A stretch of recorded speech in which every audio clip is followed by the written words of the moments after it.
¿Cuáles son las causas de la osteoporosis? Porque los dedos se arrugan en el agua. ¿Cómo se cultiva el cacao? Presentamos Oigamos la Respuesta, el podcast de preguntas y respuestas del Instituto Centroamericano de Extensión de la Cultura, ICQ. Iniciamos la aventura de hoy desde Heredia, Costa Rica, en donde el señor Elías Bolaños Víquez nos escribe por WhatsApp con la siguiente consulta.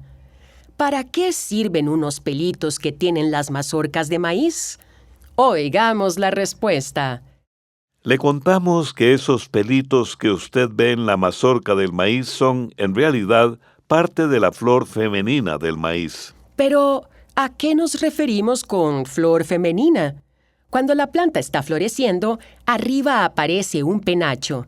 Esa es la flor masculina y produce el polen, que es como un polvito muy fino. Abajo, entre las hojas y pegada al tallo, está la flor femenina, formada por muchos pelitos delgados parecidos a cabellos. Cuando el polen cae sobre esos pelitos, empieza el proceso de formación de los granos de maíz. Esto es lo que la ciencia llama polinización. Cada pelito que recibe polen puede convertirse en un grano. Por eso, cuando encontramos pelitos dentro de la mazorca, lo que estamos viendo es una parte natural de esa flor femenina. Normalmente esos pelitos se secan y caen cuando el elote empieza a formarse, pero a veces quedan pegados, sobre todo cuando no hubo una buena fecundación y no todos los granos se desarrollaron. Esto puede pasar por falta de nutrientes, por clima desfavorable, por plagas o cuando las plantas están muy separadas unas de otras. En esos casos, la mazorca puede venir con menos granos, algo que en algunos lugares llaman falta de llenado. Además, esos pelitos del maíz también se usan en la medicina tradicional. Mucha gente los hierve y toma esa agua para aliviar dolores de riñón o inflamaciones. Otras personas los usan para molestias del pecho causadas por un susto fuerte o para tratar la disentería combinándolos con un poco de limón. Son saberes antiguos que aún ayudan a muchas familias siempre y cuando se acompañen de una buena orientación médica cuando sea necesario. Le agradecemos mucho su consulta y le enviamos un saludo afectuoso. Siempre es un gusto conversar con usted a través de Oigamos la Respuesta. Tengo una niña a la que se le taponea la nariz cuando le da gripe. ¿Qué puedo hacer? La niña tiene 13 años. Es la preocupación que nos transmite a través del WhatsApp la señora Ángela Yorleni Laínez desde Honduras. Oigamos la respuesta. Cuando a su niña le da gripe y se le tapa la nariz, lo más probable es que se deba a la inflamación de las vías respiratorias, es decir, de la nariz, la garganta y los bronquios. Esto es algo común cuando un virus de la gripe ataca el cuerpo. Dentro de las vías respiratorias hay glándulas que son como pequeñas bolsitas que producen mucosidad para mantener húmedas esas zonas. Pero cuando el cuerpo reacciona al virus, esas glándulas producen más mucosidad de lo normal. Por eso la nariz se tapa, se acumulan flemas, hay estornudos y a veces también dolor de cabeza o de oído. Para ayudarla a que se sienta mejor, puede darle bastante agua o líquidos calientes como té de manzanilla o agua con miel. También puede hacerle inhalaciones de vapor de agua para aflojar la mucosidad y animarla a sonarse la nariz con frecuencia. Es importante mantener el ambiente limpio y húmedo, y al dormir, colocarle una almohada extra para que tenga la cabeza un poco elevada, lo que ayuda a respirar mejor. Además, conviene evitar que la niña esté en lugares con humo o polvo, porque eso irrita más las vías respiratorias. Si nota que la niña tiene una fiebre que no baja, mucosidad muy espesa o amarillenta, o dificultad para respirar, es importante llevarla al médico, ya que podría necesitar un tratamiento especial. Con todos estos cuidados, lo más probable es que su niña se recupere bien. Le enviamos un cordial saludo y nuestros mejores deseos de salud para usted y para ella. ¿Sabía que el cerebro humano no termina de desarrollarse por completo hasta los 25 años? Las partes que se forman primero están en la parte de atrás del cerebro y lo último en madurar es la parte frontal, encargada de tomar decisiones y razonar con claridad.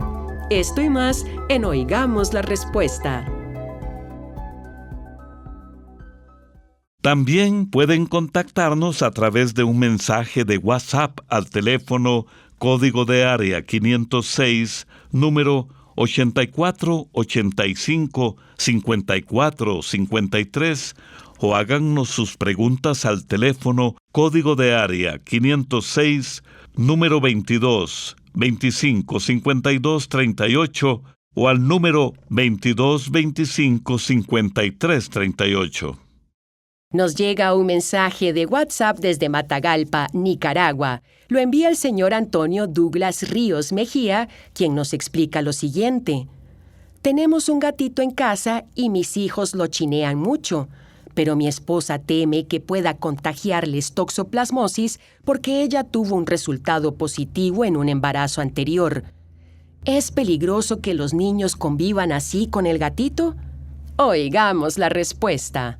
La toxoplasmosis es una enfermedad causada por un parásito que casi nunca da síntomas y solo representa mayor riesgo en mujeres embarazadas o en personas con defensas bajas. Los gatos no contagian la enfermedad solo por convivir o acariciarlos.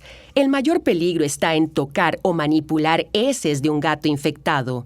Por eso, no es peligroso que los niños convivan con el gatito siempre y cuando no tengan contacto con sus heces y se mantenga una buena higiene, como lavarse las manos después de jugar con él. Esta infección no se transmite de persona a persona, sino por varias vías.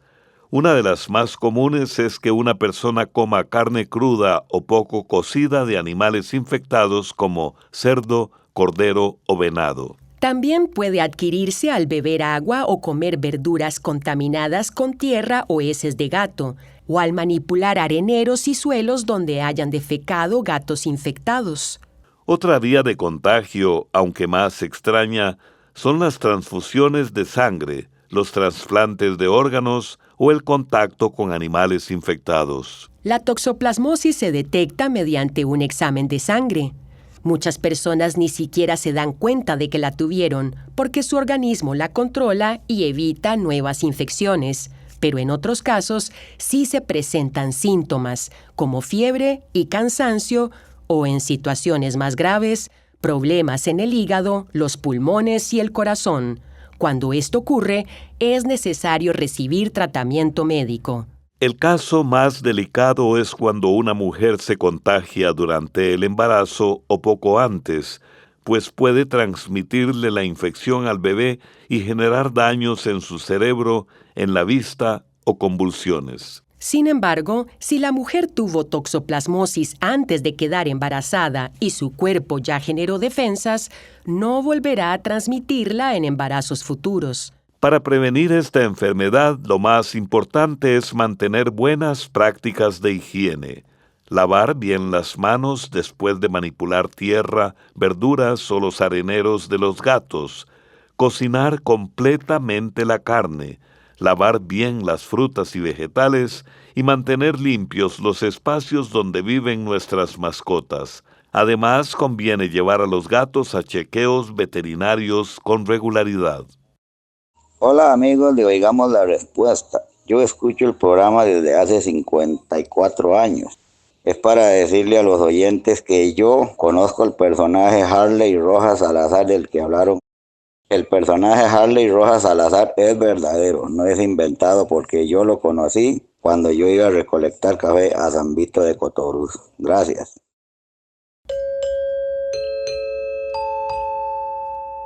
El señor Roger Norori nos envía una pregunta desde Heredia, Costa Rica, a través del WhatsApp. El señor Norori quiere saber si es cierta la leyenda de que el doctor Moreno Cañas todavía cura, aunque ya haya fallecido. Oigamos la respuesta.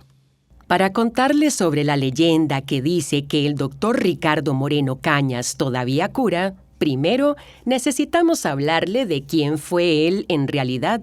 El doctor Ricardo Moreno Cañas fue uno de los médicos más queridos y admirados de Costa Rica. Nació en 1890 y desde joven mostró un gran talento para la medicina. Estudió en Suiza y antes de graduarse tuvo que atender a muchos soldados heridos durante la Primera Guerra Mundial. Ese trabajo fue tan destacado que recibió varias condecoraciones, incluso de Francia. Cuando regresó a Costa Rica, Moreno Cañas se convirtió en un cirujano excepcional. Realizó operaciones que en esa época nadie más se atrevía a hacer, como una cirugía de corazón abierto que salvó la vida de un paciente. También atendía a muchas personas en su consultorio y a quienes no podían pagarle, les daba la consulta y hasta las medicinas sin cobrarles. La gente lo quería muchísimo, no solo por su habilidad como médico, sino por su generosidad. Lamentablemente, el doctor Moreno Cañas fue asesinado en 1938 por un antiguo paciente llamado Beltrán Cortés, un hombre que tenía problemas mentales y un historial violento. La muerte del doctor impactó profundamente al país. Esto hizo que surgieran rumores, teorías y muchas historias sobre lo ocurrido, incluso sospechas de conspiraciones políticas. Sin embargo, nunca se logró aclarar del todo si hubo algo más detrás del crimen. Después de su muerte, comenzaron a circular relatos de personas que aseguraban haber visto el espíritu del doctor Moreno Cañas en el hospital donde él trabajaba, ayudando y curando a enfermos graves. Con el tiempo, algunas personas empezaron a rezarle o a pedirle favores como si fuera un santo. Es importante aclarar que esto forma parte de creencias populares nacidas del cariño y la admiración que la gente le tenía. No hay pruebas científicas de que ocurran milagros de este tipo y la Iglesia nunca inició un proceso para declararlo santo. Años después, en 1949, Ricardo Moreno Cañas fue declarado benemérito de la patria por su enorme aporte a la medicina y por su servicio a las personas más necesitadas. Hoy varias instituciones llevan su nombre, como la Clínica Moreno Cañas en San José, y aún se le recuerda como uno de los personajes más interesantes y admirados de la historia costarricense. Chinandega, Nicaragua. Allá vive doña Mabel Medina, quien nos hace llegar una inquietud por WhatsApp. ¿Es cierto que la lechuza y el pájaro guas anuncian la muerte de alguien? Oigamos la respuesta. Le contamos que aunque ese tipo de creencias sobre las lechuzas y la muerte son muy comunes, no tienen un fundamento real. Lo que pasa es que muchas veces cuando una persona escucha un canto o un aullido y después ocurre algo triste, tiende a relacionar las dos cosas. Sin embargo, eso es solo una coincidencia. Si fuera cierto, cada vez que alguien muere tendría que escucharse el mismo sonido. Y la verdad es que muchas personas fallecen sin que haya ningún ruido especial en la naturaleza. Estas ideas nacen de la imaginación, del miedo y de la curiosidad que siempre ha rodeado al tema de la muerte. Las lechuzas, por su parte, son aves nocturnas que viven en casi todos los lugares del mundo, excepto en zonas de clima extremo o en alturas mayores a los 4.000 metros sobre el nivel del mar. Duermen durante el día y salen a buscar alimento en la noche. Por eso a veces se cree que andan siempre volando, pero no es así. Simplemente aprovechan la oscuridad para cazar su alimento. En algunos países como la India, se han usado lechuzas en rituales, lo que ha provocado que mucha gente las persiga o las mate. Por eso, organizaciones de protección animal están trabajando para cuidarlas, educando a la población y estableciendo multas para evitar que se sigan afectando estas aves. es importante recordar que las lechuzas cumplen un papel muy útil en la naturaleza, pues controlan plagas como ratones e insectos. Y algo curioso es que en otras culturas, estas aves no se asocian con la muerte, sino con la sabiduría y la buena suerte. Cada cultura interpreta a los animales de forma distinta, pero desde la ciencia podemos asegurarle que las lechuzas no anuncian tragedias. ¿Sabía que el ruido excesivo puede afectar la salud? Demasiado ruido altera el sueño, sube el estrés y afecta el ánimo. El silencio, en cambio, ayuda a calmar el cuerpo y la mente. Esto y más en Oigamos la Respuesta. A través del WhatsApp del ICQ, la señora Sandra Centeno Castro se comunica con nosotros desde Managua, Nicaragua, y pregunta: quiero saber si una mujer puede quedar embarazada aun si no tiene la menstruación. Oigamos la respuesta. Le contamos que sí, una mujer puede quedar embarazada aunque no le llegue la menstruación, pero esto depende de la causa por la que no esté menstruando. En algunas situaciones, la ovulación ocurre de manera irregular o impredecible, y eso hace que parezca que no hay menstruación, aunque sí se estén produciendo óvulos. Esto suele pasar durante la lactancia, después de dejar un método anticonceptivo o en mujeres con ciclos menstruales irregulares. En todos esos casos, es posible ovular sin darse cuenta y, si se tienen relaciones sin protección, también es posible quedar embarazada. Es importante recordar que la ovulación es el momento del ciclo menstrual en el que el ovario libera un óvulo. Es como cuando el cuerpo suelta una semillita que puede unirse con un espermatozoide y formar un embarazo. Por otro lado, cuando la ausencia de menstruación se debe a causas conocidas como problemas hormonales, la menopausia, que es el momento de la vida en que los ovarios dejan de producir óvulos y la menstruación se detiene de manera definitiva, o ciertos tratamientos médicos, entonces sí es muy poco probable o imposible lograr un embarazo. Por eso, si el periodo desaparece por varios meses o se vuelve muy irregular, lo más aconsejable es visitar a un ginecólogo para averiguar la causa. Y si la intención es evitar un embarazo, lo ideal es usar un método anticonceptivo confiable y no depender solamente del ciclo menstrual. Cada cuerpo es diferente y es mejor estar bien protegida. Esto fue Oigamos la Respuesta, el podcast de preguntas y respuestas del Instituto Centroamericano de Extensión de la Cultura, ICQ.